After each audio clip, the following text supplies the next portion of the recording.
नमस्कार दोस्तों, आज मैं आप सभी के समक्ष श्री हरि विष्णु जी के नरसिम्हा अवतार की कथा प्रस्तुत कर रही हूँ। आइए शुरू करते हैं। नरसिम्हा अवतार भगवान श्री हरि विष्णु के 10 अवतारों में से चौथे अवतार हैं, जो वैशाख के महीने में शुक्ल पक्ष की 14वीं तिथि अथवा चौदस अथवा चतुर्दशी को अवतरित हुए।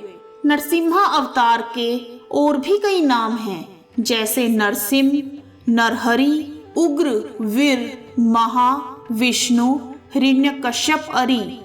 और इनके विग्रह के 10 प्रकार हैं। उग्र नरसिंह, क्रोध नरसिंह, मलोल नरसिंह, ज्वल नरसिंह, वराह नरसिंह, भार्गव नरसिंह, करंज नरसिंह, योग नरसिंह, लक्ष्मी नरसिंह, छत्रावतार नरसिंह, पावन नरसिंह और पमुलेत्री नरसिंह।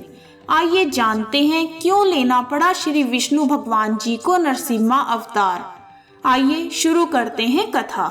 ऋषि कश्यप और दिति के 2 जुड़वां पुत्र हुए, जिनमें से एक का नाम हिरण्याक्ष तथा दूसरे का नाम हिरण्यकश्यपु था। भगवान विष्णु ने पृथ्वी की रक्षा के लिए अपने तीसरे अवतार वराह रूप को लेकर हिरण्याक्ष का वध कर दिया था। हिरण्यकश्यपु अपने भाई की मृत्यु से अत्यंत दुखी और क्रोधित हो गया था। भाई की मृत्यु का बदला लेने के लिए हिरण्यकश्यपु ने अजेय होने का संकल्प किया। उसने कई हजार वर्षों तक कठोर तप किया। उसकी तपस्या से प्रसन्न होकर ब्रह्मा जी ने उसे वरदान प्रदान किया कि उसे ना तो कोई घर में मार सके और ना ही बाहर, ना अस्त्रों से और ना शस्त्रों से, ना दिन में मारे ना ही रात में, ना वह मनुष्य से मरे और ना ही पशु से, ना ही आकाश में और ना ही पृथ्वी में।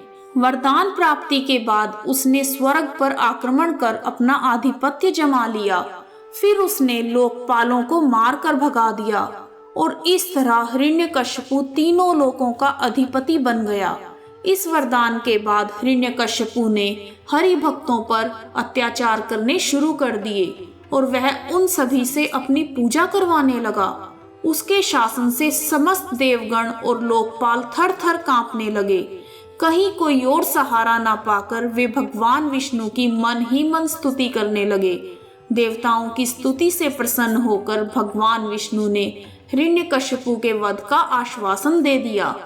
उधर हिरण्यकश्यपु का अत्याचार दिनों दिन बढ़ता ही जा रहा था, परंतु ईश्वर की लीला देखिए, यहाँ वह हरि भक्तों पर अत्याचार कर रहा था और उसके अपने ही घर में भगवान विष्णु का परम भक्त प्रहलाद जन्म ले चुका था।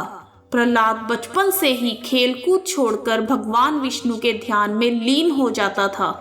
वह विष्णु भगवान का परम भक्त था। हिरण्यकश्यपु ने प्रहलाद से छुटकारा पाने के लिए कई प्रयास किए। उसे पहाड़ से गिरवाया और यहाँ तक कि जलती हुई आग में भी बिठा दिया, परंतु भगवान विष्णु की कृपा से प्रहलाद का बाल भी बांका न हुआ। प्रहलाद समय समय पर असुर बालकों को धर्म का उपदेश भी देता था। असुर बालकों को धर्म उपदेश देने की बात सुनकर हिरण्यकश्यपु को बहुत क्रोध आया। उसने प्रहलाद को दरबार में बुलाया।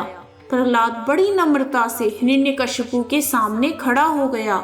उसे देखकर हिरण्यकश्यपु ने क्रोध में तमतमाते हुए कहा, अरे मूर्ख, तू बड़ा उद्दंड हो गया है।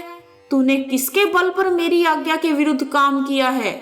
इस पर प्रहलाद ने कहा, पिताजी, इस समस्त ब्रह्मांड में सब छोटे बड़े चर अचर जीवों को भगवान श्री हरि ने अपने वश में कर रखा है। वह परमेश्वर ही अपनी शक्तियों द्वारा इस विश्व की रचना, रक्षा और संहार करते हैं। प्रहलाद की बातों को सुनकर हिरण्यकश्यपु का शरीर क्रोध के मारे कांपने लगा। उसने प्रहलाद से कहा, अरे मंदबुद्धि, यदि तेरा भगवान हर जगह है तो बता, इस खंबे में तेरा भगवान क्यों नहीं दिखता? यह कहकर क्रोध से तमतमाया हुआ वह स्वयं सिंहासन से कूद पड़ा।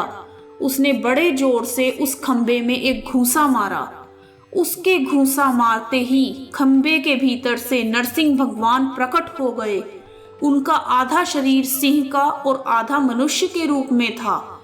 क्षण भर में ही नरसिंह भगवान ने हिरण्यकश्यपु को अपने जांघ पर लेते हुए उसके सीने को अपने नाखूनों से फाड़ दिया। नरसिंह भगवान जो ना पूरे पशु थे और ना ही पूरे मनुष्य, उन्होंने हिरण्यकशिपु का वध अस्त्रों या शस्त्रों से नहीं, बल्कि अपनी गोद में बिठाकर उसके सीने को अपने नाखूनों से फाड़ा था।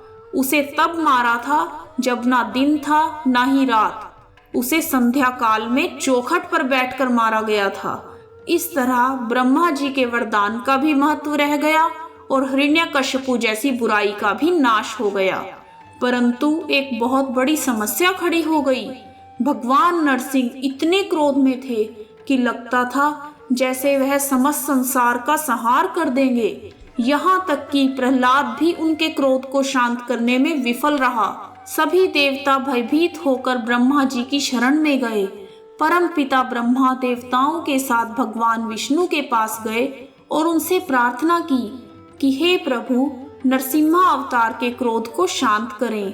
परंतु भगवान विष्णु ने ऐसा करने में अपनी असमर्थता जताई। भगवान विष्णु ने सभी को भगवान शंकर के पास चलने की सलाह दी। उन्होंने कहा, भगवान शंकर भगवान विष्णु के आराध्य हैं, इसलिए केवल भगवान शिव ही नरसिंह के क्रोध को शांत कर सकते हैं। ब्रह्मा जी, विष्णु तथा देवतागण आदि सभी भगवान शंकर के पास पहुंच गए और उनसे नरसिम्हा अवतार के क्रोध को शांत करने के लिए प्रार्थना की।